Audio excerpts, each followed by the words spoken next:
Because my director ananiingilia, I'm gonna start the show with a song today.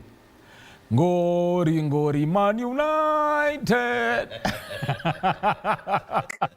Ayebo, ayebo. Somebody call Lipopo. High five. High five. Hello. All right, ladies and gentlemen. Karibuni sana to Monday Blitz. This is where we get to discuss everything that happened over the weekend in terms of sports. And today we have a lot to talk about, including Manchester United, kufukuza Rashford, ameenda kucheza Champions League, au ni kama wanacheza Championship. Fire. Welcome, Shatter Boy here. Of course, I don't do this alone. Niko hapa na Mr. Twiga, aka Fred Arocho. Congratulations, Arsenal. Congratulations. Yes. You know, I give credit where it's due. Thank you very much. Thank you very much. Good job. I really wish Bwana Tom Alila was here. Yes. Good job. You know, a good team is described by the way they respond when they are down. Okay, ngoja tumalize introduction. You know introduction yangu leo. Congratulations. Innocent Butiso. Hey, wagwan. Uko fiti? Niko fiti kabisa. Yes. It was a perfect weekend. Yes. On a weekend where Man U lost, Arsenal won, and Gor Mahia also won. Yes. What more can I ask for? Beautiful. Let us start with the Arsenal game. Okay, before a perfect weekend. It was a perfect weekend. A perfect one. And now, all mko nyumbani pia, of course, we want to get interactive with you because this show ni sisi na nyinyi tunaifanya, and we want to ask you, depending na vile mmeona games hapo tumecheza so far 24 games out of 38, who do you think are the real title contenders? Let us not talk about the pretenders. Let us talk about the real title contenders. Is it Arsenal? Is it Liverpool? SMS number 22047, hashtag vile unaona hapo, unaweza enda kwenye TV47 pale kwenye X, jiachilie Facebook, semu, Instagram, TikTok, everywhere. Na pia tutawapatia namba ya simu hapo, mtapiga ina leak while. Okay? Ukipiga tu unaanza na kuimba. Ngori. Okay guys, let us talk about your game ya Man City. Kupiga, I think this is the second time in Pep Guardiola's career amepigwa bao 5. I think the last time was against Leicester City in 2020. Yes. But they still went on and won the league. Yes. Now, I'll start once again by congratulating Arsenal. I liked the comeback. Yes. Within 48 seconds, I think. 45 seconds. Arsenal had already equalized. You know, for me, already gone ahead. It showed me that Arsenal is preparing to challenge Liverpool. Yes. You cannot challenge the king if you cannot kill a king. Arsenal yesterday killed a king. But when I look at it from the Man City side, I think Man City, they're suffering from confidence issues. Being that you could not hold for more than a minute confirms that there's confidence issues at Man City. I really feel for Pep. Your wife is on your case, you have a divorce, your mansion is gone. She took half the property, half the money. Yes. And then to crown it all, you know, the wife was alleging that the reason why they're divorcing is because Pep is devoted to the team. Pep has no time for her. Now, Pep is torn between the game and his family. He chose the game. Unfortunately, the game is also crumbling. So I really feel for that guy. Yesterday after the match, I was doing live commentary on Radio 47, and I was feeling it for him. Yani nilikuwa na feel tu jamaa, I don't know what can be done. Let's just be human. Yes. I think something needs to be done to really make Pep feel comfortable. But once again, guys, good job. And I hope that Arsenal is going to push to the line. Yes. Because Liverpool is not going to let go. Look at the way they performed. Yes, somebody might feel that that match, that penalty did not deserve. But guys, that's what makes soccer. And that's why I don't like VAR. Because VAR will give you a lot of angles, a lot of, you know, views. But soccer should be about kuongea hiyo. Was it a penalty or was it not a penalty? So for me, Liverpool is on the right track. Arsenal is on the right track. Once again, congratulations. Thank you very much. Thank you very much. Congratulations. And staying on your story about Pep Guardiola, it's quite sad of what has happened. And the irony of this whole story is that the lady is castigating Pep for spending too much time on football and devoting himself on football instead of family. And yet, she wants half the property that he made while devoting himself in that football. So it doesn't make sense. It's so ironical. Why does she still want half of the money, half of the property that he made throughout his coaching career? I think that's... I wish there was a lady on this set. It's so ironical. I wish there was a lady. I would give you the lady perspective. Because, you know, football, we say is a relationship. You know? So you and feel that there's another relationship? Yes, that is a polygamous relationship. And if she's leaving this relationship, she needs to live with her. But when you make money out of, when I've made money out of my relationship, yes, my mpango wa kando, why do you need it? Thank you very much. In this situation, we Thank you very much. Mpango wa kando. No, but you said equal. No, you've said. Look, this is a failure on Pep. He needs to balance. Right. Excuse me, as a man, right. Look, you need to balance your situations in this life. He needs to balance. He needs to create a balance between that was just an excuse. And football. That was just an excuse. Remember when Pep left? Was it Bayern Munich? Or it was after Barcelona? He went 1 year away. He said, "You know what? I am taking a break from coaching." Okay, he went 1 year away without coaching, but then came back to Bayern after leaving Those are just Barcelona. excuses. No, it's not excuses. It means he can decide, you know what, I'm pausing football for now to focus on other things. Surely. He just didn't see it He said important he's enough. taking a sabbatical. He was tired. He didn't say he's doing this for his family. No, he just said said he was taking a tired. sabbatical. Oh. He should then do it for... Anyway, that said, there's something we need to talk about that game.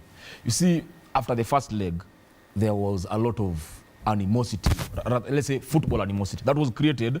There were a lot of tensions and emotions in that game. Remember Haaland telling Arteta to be humble, you know, asking Lewis Kelly, who are you, you know, and remember Gabriel Magalhaes telling Man City, don't worry, we shall wait for you at the Emirates, at our grounds, and they came. Now, there's something about imagine soccer. Playing that game with such emotions and with so much to play for, and not letting the emotions carry you.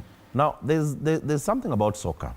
The moment you start chest thumping, I don't know about politics, I don't know about any other line, but in soccer, the moment you start chest thumping, look at all these players who have chest thumped.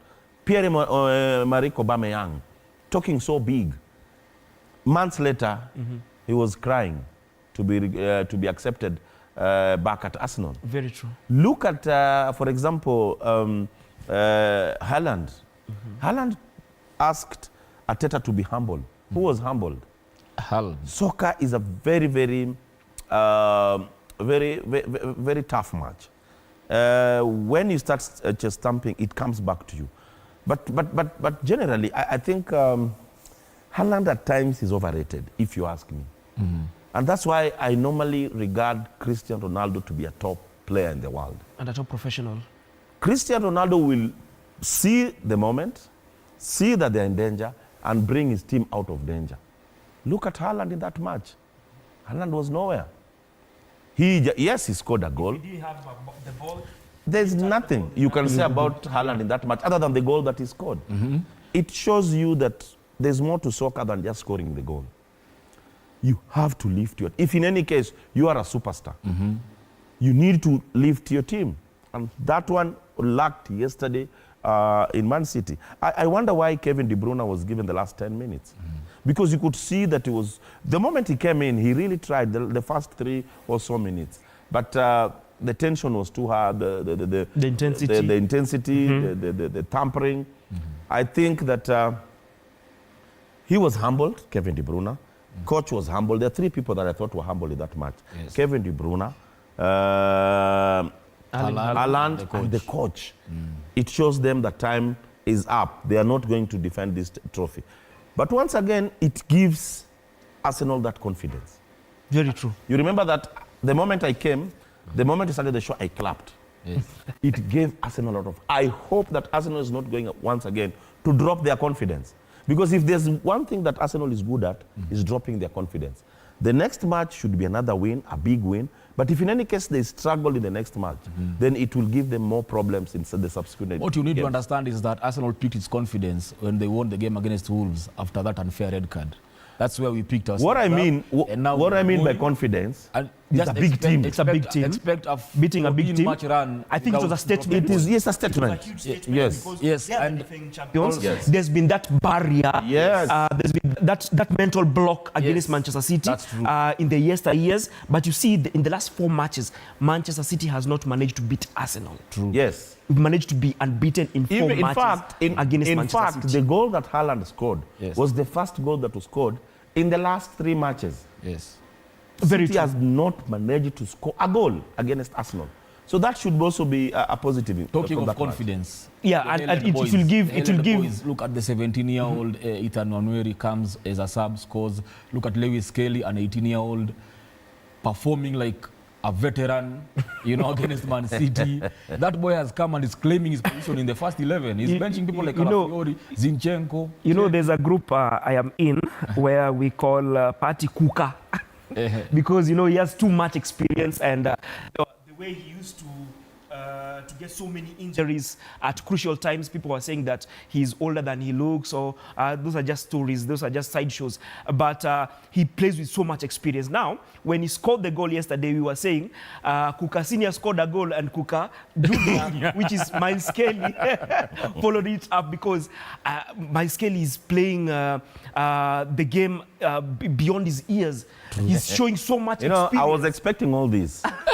No, but Wait, do I but call you've seen him. wait? Do I call You've them? seen him. Should I call them adjectives or what? I was expecting big words. Yes. When I was coming to this show, I knew I was coming to sit in between Arsenal fans.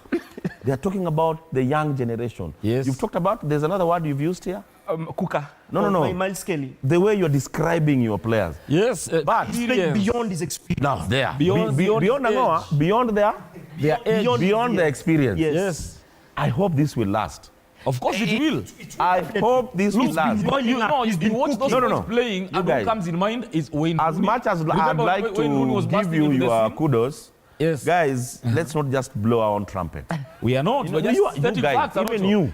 Ethan Nwaneri at Shut- 17. shut up, boy. Listen, Arsenal played against Monaco in the Champions it's not League. the first time. Listen, at 17-year-old, this boy was given man of the match in a Champions League In a game. No Champions problem. He comes back. He is not the first under 17 Scores- to be given. The point I'm trying to bring here, guys. This boy, look, Arocho, this boy is setting... Sifa nyingi hizi. Tunasema tu. You see, actually- Okay, mbona Lamine Yamal akisifiwa hamna issue? But Lamine has shown that way past the Champions League. What? Let me give you a fun fact. Afana ngoa. Fun fact. You guys. Let me give you a fun fact. We need to go You to see, Liverpool, yeah? for Ethan Nwaneri, having 7 goals before reaching 18 years, Yes. he's actually on some kind of a record because if he scores in the next 2 matches, he will have beaten the record of Wayne Rooney and Cesc Fabregas for scoring more than 7 goals before reaching the age of 18. So this is a boy who has a very high ceiling and he's showing his potential. Remember, there's a time Mikel Arteta said that we've not seen the very best of Ethan Nwaneri yet. So he's yet to unleash this boy. I'm okay with all Let's that. talk about Liverpool Let's move to because of Liverpool. You've done all the great that you wanted to do for Arsenal. People expect Liverpool at some point to have a blip, just like every other team has had. No. Me, I'm not expecting But, that. okay, most of us are expecting that to happen. Arsenal. It's not happening. You know, they keep answering every question Yes, put yes, in front of them. They are number 1 at the Champions League, number 1 in the Premier League, you know. Do you expect that to happen? I've been telling people to look at the dynamics. Yes. Him himself, I've been telling him, look at the dynamics of the league. When you look at Arsenal started so many matches, big matches, away from home. Went away to Tottenham, went away to Man City, went away to Chelsea, went away to Liverpool, went away to Aston Villa. So you see, we started so many matches away from so many big matches. For Liverpool, listen, Liverpool still have to go to the Etihad.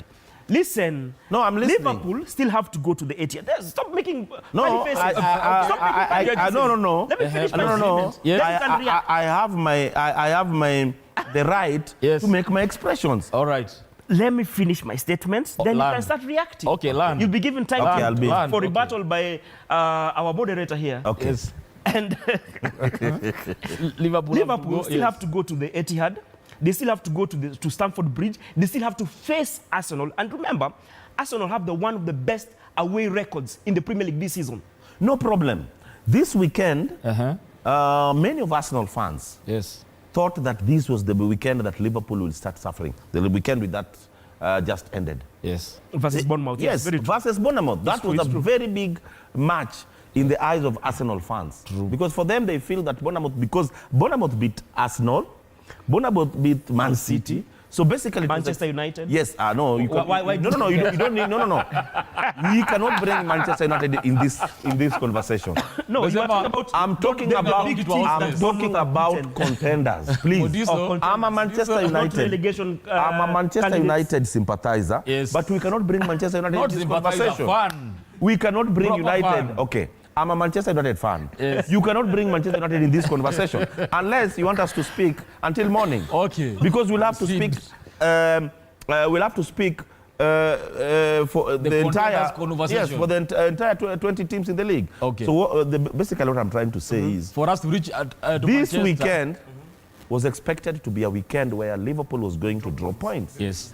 They've convinced that they're still strong, and that's why I really want to debunk your theory that you played, in Europe, unlike in Africa.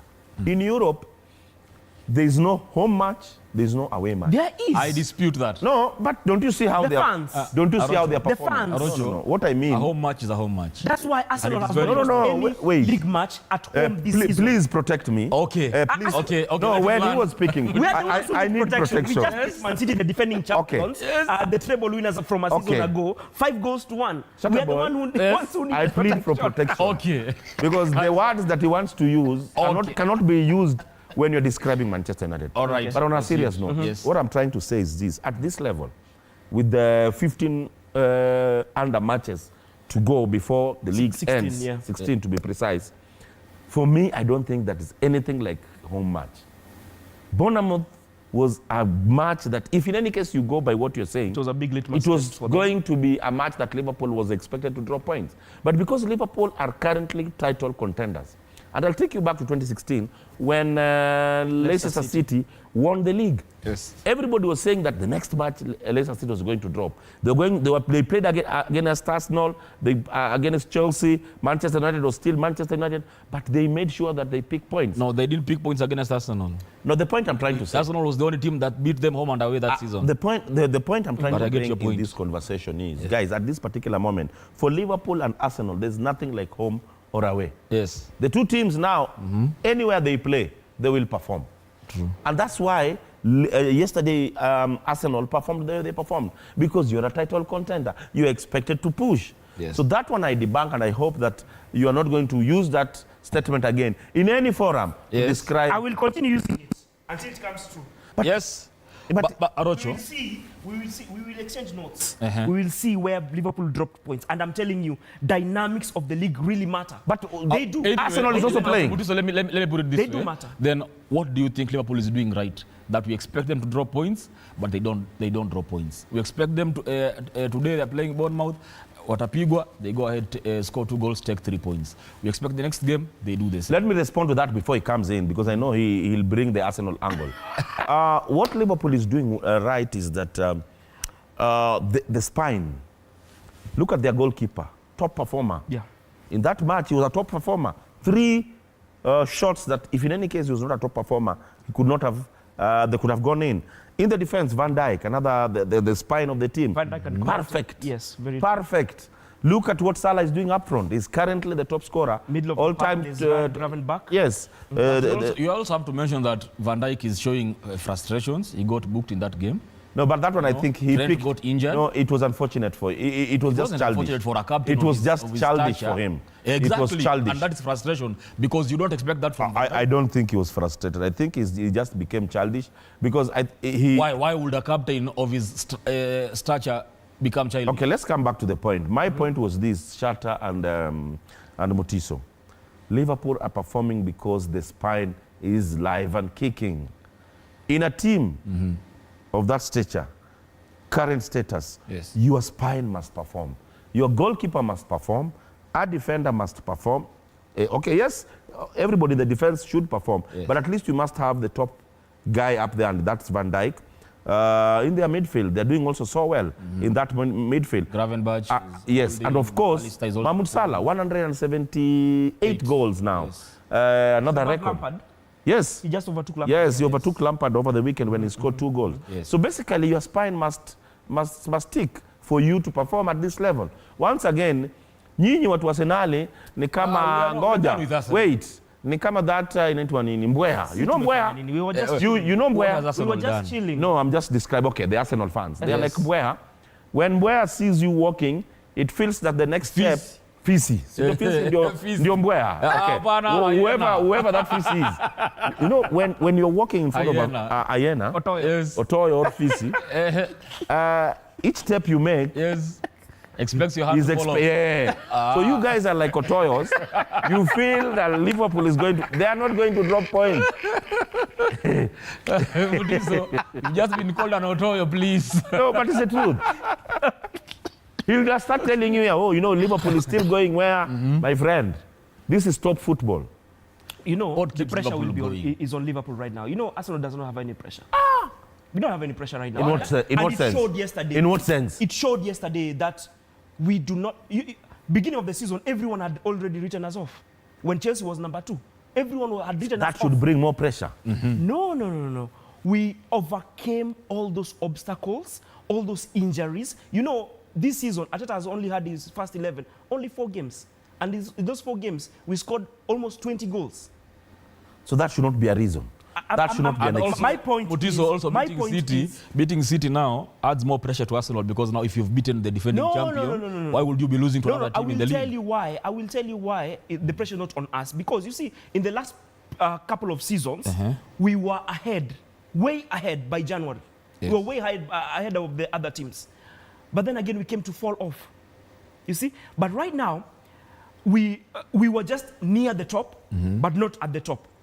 Since November, when we started collecting points, when Odegaard came back that game versus Chelsea, Yes. and we started collecting points slowly by slowly. We started taking one game at a time. Despite all the obstacles we faced with the refereeing decisions, we've seen replicas of those decisions not being followed. But For instance, Liverpool have managed to keep that 6-point penalty gap in against between. Brighton. Yes. Brighton, the team that was beaten 7-0 by Nottingham, yes. Forest the other Yeah. day. That we saw a replica in that game versus Nottingham Forest, Yes. where Milinkovic took out, is it Welbeck? Welbeck. Yes, and they were saying it was a clash of heads. Yet it was Just like the Milinkovic- Saliba one. That's just like the Saliba one, of which the Saliba touched the ball first before touching the head. Now that was a clash of heads because the ball was touched first. But you see these refereeing decisions, there is no consistency. Many people call me a conspiracist, and Yeah, you are Arsenal one. fan is. You are. Arsenal fan remember is. last week when you the previous week Yes. when Arsenal was given a red card by Michael Oliver. Yes. It was overturned. Wasn't it overturned? Yes. And I think I was vindicated because even after that, so many people were saying that was a red card. That's what a red card. Was it not overturned? The PGMOL, they have a committee for making such decisions. It involves 2 former players, 2 former referees, and 2 outsiders. And they came up with that decision that it was not serious foul play. Now, when you look at Michael Oliver, all the decisions he has made, all of them have been controversial. For Arsenal, he has given Arsenal 8 straight red cards. Against Arsenal or for Arsenal? Against Arsenal. And don't He has given forget. Arsenal 8 red cards. Don't forget. The next team is 3 red cards. That is Everton. I think that disparity. I don't think it will be Let's healthy do this. for the Arsenal people to start talking about officiating. What I want Arsenal to concentrate on, the next match you're playing against Newcastle on Wednesday. Yes. You have to win, overturn the first leg. Yes. Then you're playing against Leicester City. Then you're having the London derby against West Ham. Then, of course, you're playing against the new boys on the block, that is Nottingham Forest. You need to pick those points. Stop talking about the referee. The moment Arsenal is taught, even the Arsenal fan and coach, there's a time he talked about, I wish Arsenal could keep off the referee. Look. Just play your games. Look, this is what Arteta said as now we move to Amorim, yeah? He said we have learned to win games in such conditions where we have refereeing decisions go against us. Now we are not. But referees decision. No, look, now we're not talking about referees. We're just winning games. Thank you. All right? Let's proceed. Let us talk about Amorim. Finally, you know, they said when Manchester United fired Ten Hag, they were at number 13. They employed Amorim. They sold Rashford. They made Amad Diallo Messi. You know, they've done so many things, but they've still remained at number 13. What is happening at United? Are they on the right trajectory? Because now, listen, the last 2 days, a story has come. Because Amorim has been hammering Rashford in the press conference, saying, you know what, he's not training well. But a story has come. It is believed that Ineos have something to do with it, because they want him gone because of his wage bill. You know, the next player they want gone is Casemiro.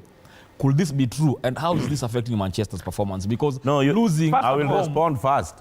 Okay. You responded to Arsenal. Respond. I think you're right. At home. Our floor right No, now. no. We beat the Okay, champions 5 goals to 1. add this fact to the question, yeah?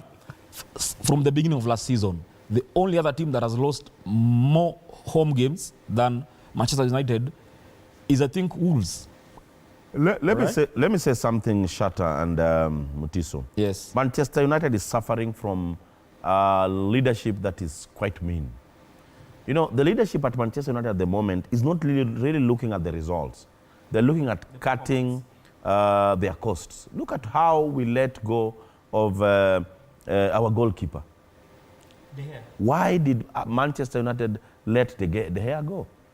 They are giving a lot of excuses, but the main reason was because of the wage bill. Yes. They feel that he was earning a lot of money. But De Gea was a top performer. You know, a top team, you'll have top performers and you have to pay top money, top dollar. Now, you're talking about Rashford. There might be other reasons why Rashford is not has left United. But for me, the main reason is because of his earnings. And this is where Arsenal are coming from. About 5 or 10 years ago, Arsenal was a team that was just there to bring in money, bring in players, develop them, then let them go. And that's why they were not winning titles. That attitude has got into Manchester United. You cannot let go a player of Rashford's status, because Rashford is a scorer. Yes, Rashford has his negatives. At times he doesn't perform the way he's expected to perform. Yes. But Rashford is a goal getter. Rashford has scored, I think, 128 goals for Manchester United. Rashford you cannot compare him. Trophies. You cannot compare him with Zanzi. He's called Zagzi. Surely, you cannot compare a top player. But all said and done, I think United needs to get a hold of themselves. Currently, they are performing so bad. And believe you me, if this trend goes on, it's not about the coach. Yes. I stopped blaming these coaches, because coach up your time. No. It's not even about time. It's the quality in the team. Yeah. When you have poor quality, even you bring who, the team will not take. It will not perform. So for me, we need to get a leadership that looks at football not necessarily as something to make money in the short term. We should bring people who look at football as bringing in stars. The moment you have stars, you have a good coach, then the team will move.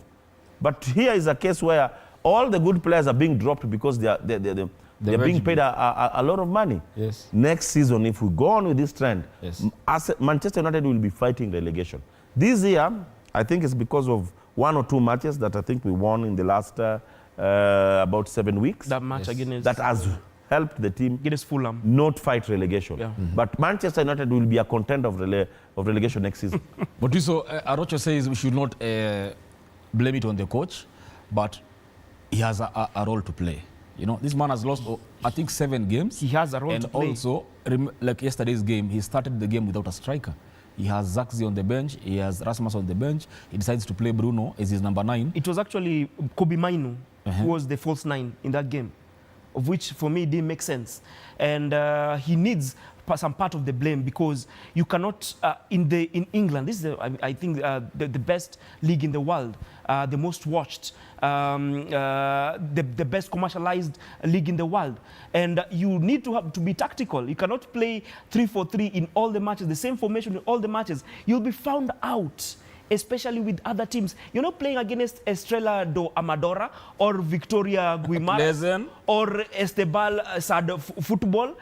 You're playing against teams who just want that 1 point, who can go away from home and just play a low block for 90 good minutes.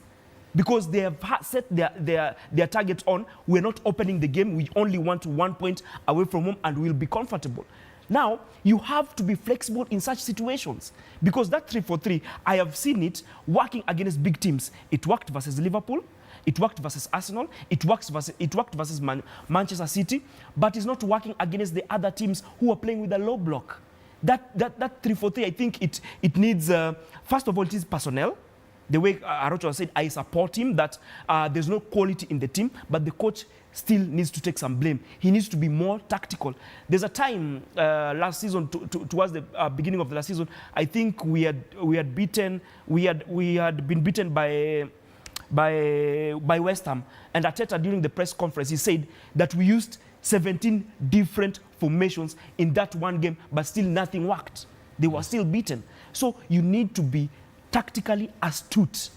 That coach, he will be gone just like Ange Postecoglou at Tottenham, because he will continue dropping those points. He will continue being beaten if he still continues to be adamant and hard-headed that he will stick to his formation just like Ange Postecoglou. He will go, and I'm telling you that for free. Chelsea beat West Ham today. They are back in the top 4.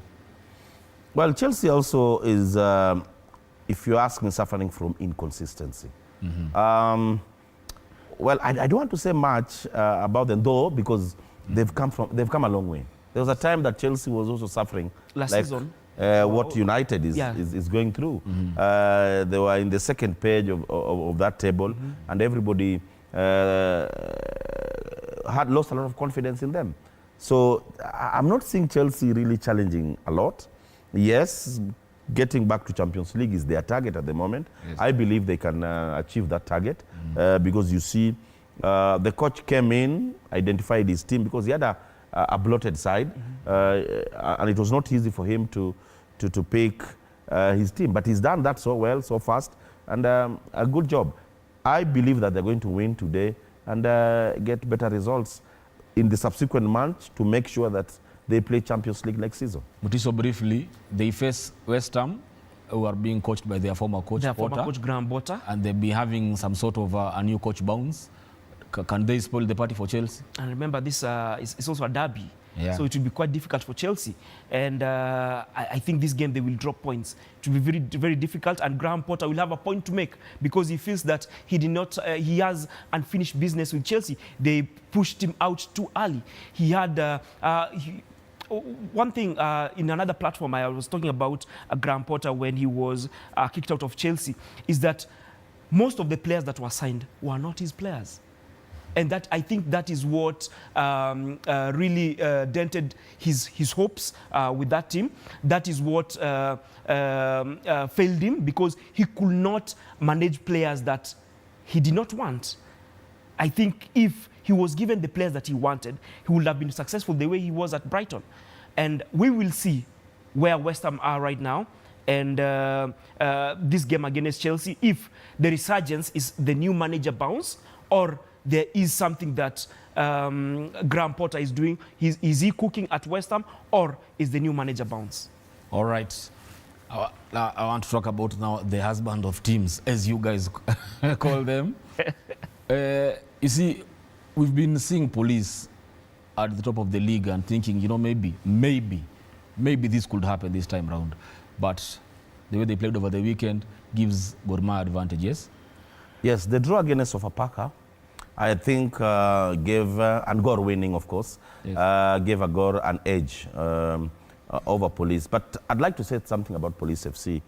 Police FC is a team that has some very sound leadership in the chairman, Nyale Munga. Nyale is a leader who's come into the league, and you're seeing a lot of confidence that is brought into that team. And they've been having issues as far as coaches are concerned. Lugarusi came in, and now they've had a coach who, I think in the last 12 matches, they've picked 2 draws and won 10 matches. So he's brought a lot of confidence, and I think he's a coach who brings a lot of maturity in that team. There were a lot of issues at Police. I remember there's a post I posted about their CEO who was becoming reckless in his utterances. But after that, we've seen the ship is now quite steady, and they're moving on. Though I'm seeing them dropping their senior players. I'm seeing after Matasi left, I'm seeing another top senior player being let go in this week. But it will be quite unfortunate because he still has a contract, a running contract with the team. I'm not going to mention him because the contract is still there. But coming back to Gor Mahia, it's just the confidence. And I'm seeing Gor Mahia bring a new coach this week, a foreign coach. Tuko na kola. Mesema nataka kuchangia. Ni aje? Shata boy. Yeah man. Uko vipi bana? Niko poa sana, wewe uko aje na uko wapi? Ni Jose kutoka Maralal. Maralal. Jose. Safi Jose, niambie, maoni yako ni gani kwa hii game? Leo kuna vitu kadhaa nataka kuchangia hapa. Na I wish Alan angekuwa hapa leo. Kuna kitu nilisema last Monday. Yes. Nikamwambia hii ligi ni between Arsenal na Liverpool. True. Alafu yeye akasema alikuwa na expect labda Man City shinde Arsenal, alikuwa anasema it will be Man City versus Arsenal, but I wish angekuwa hapa. Jose, punguza sauti ya TV kidogo tu. Haya sawa. Punguza. Ala nako hapa anakusikia, endelea kuongea ukishapunguza sauti ya TV. Sasa I think sasa imekuwa nimemconfirmia kwamba ni Arsenal na Liverpool kwa sababu alidhania maybe Man City ingeshinda Arsenal. Alafu alikuwa anasema itakuwa between Man City na Liverpool, but nimemprovia wrong sasa. Ni kweli. Number 2, yes. Kuna kitu umeuliza hapo ukauliza what is Liverpool doing right? Yes. Ndio ana perform well. Mimi nafikiri wanacheza vizuri sawa. Lakini pia I think luck it is on their side kidogo. Kweli. Kama hiyo game ya jana ya juzi ya Bournemouth, ile penani kama iko pena, na unajua walipofunga hiyo pena ikawapea moral. And then game kama ile Bradford wameholdiwa na Bradford for 90 minutes, and then tuseme tu ni luck is on their side. Yes. Na wanacheza fiti sijakata, but I think unaona luck ikiwabeba across the line ama at some point they will run out of luck. Mimi nafikiri tutafika some point kwa sababu tukiangalia last season at times like this walikuwa tu the same wana perform the same. But towards the matches za mwisho huko tuliona waki fumble. So mimi bado niko hopeful as long as tutakuwa consistent Arsenal. I'm hoping wata drop points at some point. Perfect. And then another thing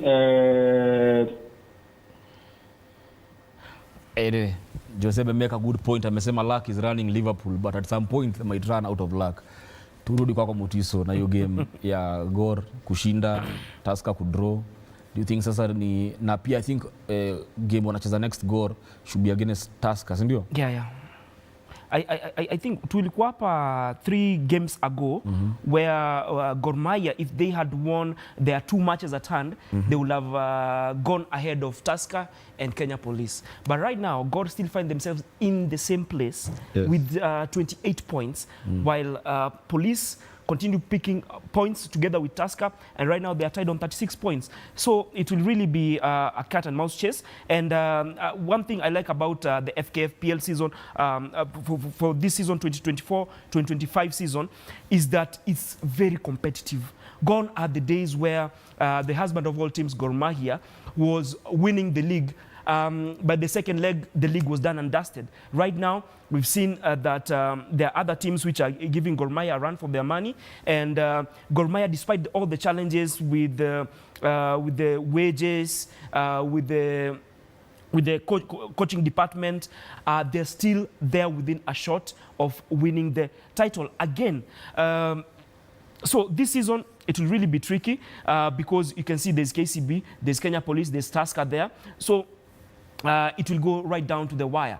And I cannot wait until the end of the season, because I think this will be the most competitive in a decade or so. Because I think the last time it was this competitive was in 2013, when AFC Leopards took us until the last 2 games, when they finished number 2, and we took the Champions Trophy after 18 years in the doldrums. All right, let us talk about FC Leopards. At least walishinda 1-0 pia hao KC game ikiisha. Kwa hii conversation ya title contention, do you have FC Leopards in the mix? Well, FC might not be a title contender because of a lot of inconsistency. I wonder why FC Leopards should be talking about wages in this age and time. They have a sponsor, and a very sound one for that fact. And I think Leopards just needs a new kind of management, people with different ideas. My brother Shikanda has done his term. He's done his two terms. And I believe that now that he's been elected at FKF, he needs just to pave way. And Leopards and Gor Mahia needs just to move to the next level. Gor Mahia also, I think their election is coming up soon. I believe that Rachir has done his time. Rachir needs to pave way. Yes. Let somebody else come in. At least, let's see different ideas coming in. Talk about the letter also. The letter that we saw From Gor Mahia, from Singida, about the player they bought from Gor Mahia. That was, in fact, not delivered on. I intercepted that letter from Singida before it reached Kenya. I had it and I posted it. Yes. In fact, most of the whatever I'm seeing was the letter that I put on social media. Oh, okay. But that was on a light note. I think Gor Mahia, as I said earlier, they need to get new leadership. Yes. The deal did not go through because the player changed his mind in the 11th hour. But they need to do things differently. Singida doesn't need to send letters for you to refund them their money. The negotiations were on, and because the contract was still on with the player, Singida had to talk to Gor. And that's why they gave Gor that money. They paid them. Yes. That was the money that was showing that we had already negotiated and this is how we agreed. But when the player decided to make a change of mind, then you need to refund. And I believe that by now Gor should have refunded Singida their money, because we are just destroying the relationship. The football in Tanzania is way ahead of us. We need to entice clubs in Tanzania to buy players from Kenya. Because that's where the money is at the moment. Yes. So when teams in Tanzania start feeling that Kenya do bad business, yes, then it will kill that development. Teams definitely talk. But once again, back to FC Leopards, I think Leopards, they're currently having a good coach in Fred Ambani. Yes. They need to confirm him. They need to give him a good contract, a longer contract. And I believe the subsequent seasons, not the coming season, yes, FC Leopards might not really be having that quality to challenge for the league. I believe in the subsequent seasons, they can challenge for that league. Mutiso, before we run out of what's time, affecting FC Leopards is more off the pitch than on the pitch. Yes. The behind-scenes scuffles are the ones which have been affecting FC Leopards for the longest time. Ever since my playing career, it was always things being done behind the scenes. And right now, they have a very good playing unit. They have very good players. They have a very good coach. But what's hurting them is behind the scenes. They were beaten 5 goals just a couple of weeks ago against Posta Rangers, a team which has been languishing at the bottom of the table since the season began. So it's more off the pitch than on the pitch issues affecting FC Leopards. If we start counting the coaches that FC Leopards have had in the last 15 years, I think even after the show has ended, we'll still be continuing to count. Yes. So FC Leopards needs to put their house in order, just like Arocho said. It needs a new management. And my friend Juan Boniface Ambani has interest in getting the chairmanship. And if he gets it, I think it's more former footballers at the helm, and that is what I want. The other day I was talking about some of the former footballers I've had a pleasure of interacting with, being in managerial positions, and that is what I want. Even in the next coming elections, I want more former footballers to take the helm, because that's the only way we'll take back our football. Look at Bramwell Karamoja. He's the chairman at Samiti FC. Look at Ronald Okoth. He's the CEO of Sofapaka. There's James Situma. He's the president of Kenya Footballers Welfare Association. Just the other day, Doreen Nabwire, one of the best Kenyan exports, she was the head of the leagues and competitions. So more former footballers, we need them at the helm, and that is the only way that off the pitch issues will be at least minimized, so that football is played on the pitch. Perfect. Let's talk about Shabana. Rocho, I saw you very happy. We could not have ended this show without talking about Shabana. We have to. No. We have to talk about Shabana. Well, we have two things to talk about. Yes. Their gate collection, which keeps on impressing us now and then. And also let's talk about the communication they gave to their fans that, yes, when you come to the pitch, please don our jerseys. And then I saw another fan complaining, these are unconfirmed reports, that after paying for the ticket, they were told, you know what, jezi ya Real Madrid, pengine uende nayo Spain. I support that. I support that fully. But that is not democracy, guys. You cannot force me to do my jersey if you've not given me the jersey. I've come to enjoy the game. Go buy the jersey. That's the only way you support the club. No, listen, who told you I'm your fan? No. Huh? Who told you I'm your fan? Have democracy elsewhere.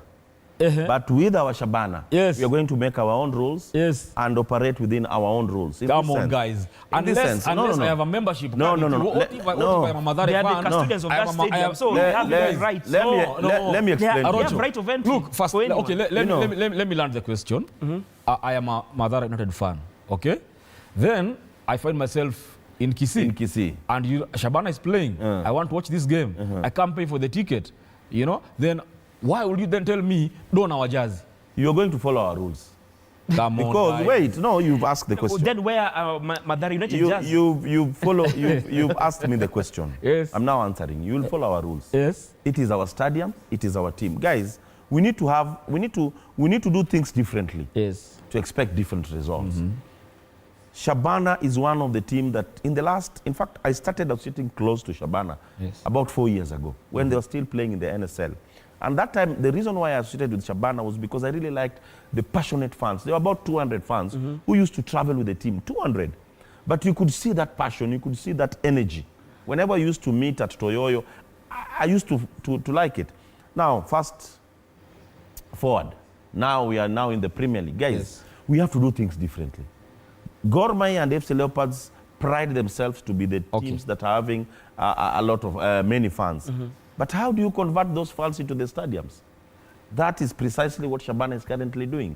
We are trying to bring people in this, and not anybody. We are trying to bring passionate people. You know, when you're donned in a particular jersey for a particular club, you know, there's some energy that is different when you're donning an Arsenal. Yes. So basically, then expand it. Just say, come to our matches, donning. No, you will follow our rules. A Kenyan team. No, shut up. What I say. Because if I am a Madare fan, you're not making me when I was opening my remarks on Shabana, I said you're going to do things our way. That stadium is not that big. It's about 10,000, 15,000 seater. We have 50,000 fans. So if you don't feel that you can play it our way, stay away. Somebody else will buy that ticket.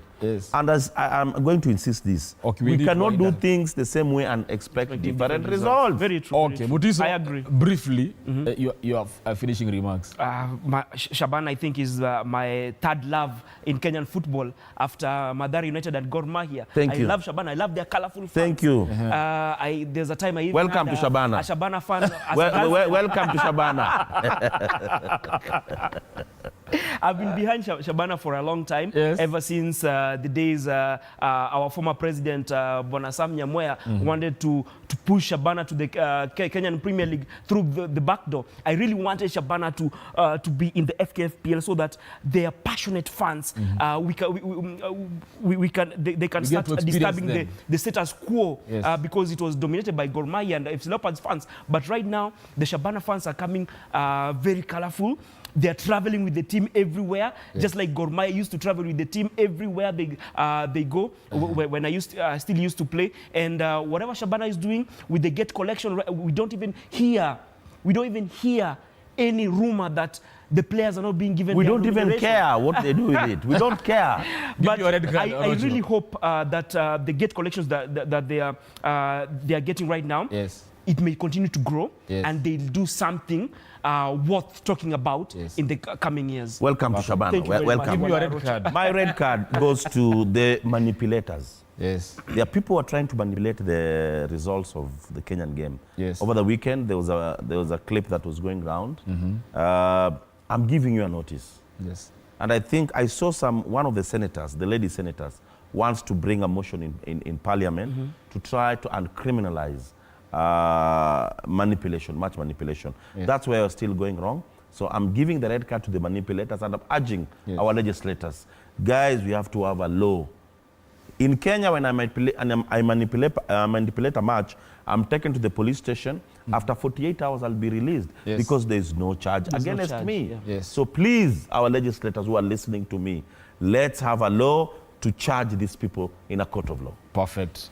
All right, before I give you my punch, feedback ya haraka mbili hapa. Gilbert Rotich kutoka Nyaru amesema hii ni kwa Rocho, I think ako humble. Perfect. No, ananiuliza kama mimi ni kwa humble. Amesema, it's a statement, not a umekuwa humbled. Not a All question, right. it's a statement. We need to understand that Liverpool has a game in hand, and when they win it, it will be 9 points. What about Everton also? They can claim the game. All right, that is it. For my punch, mimi nataka timu zote za Kenya zikopi kitu Shabana imesema. Ukikuja game yetu, vaa jezi yetu.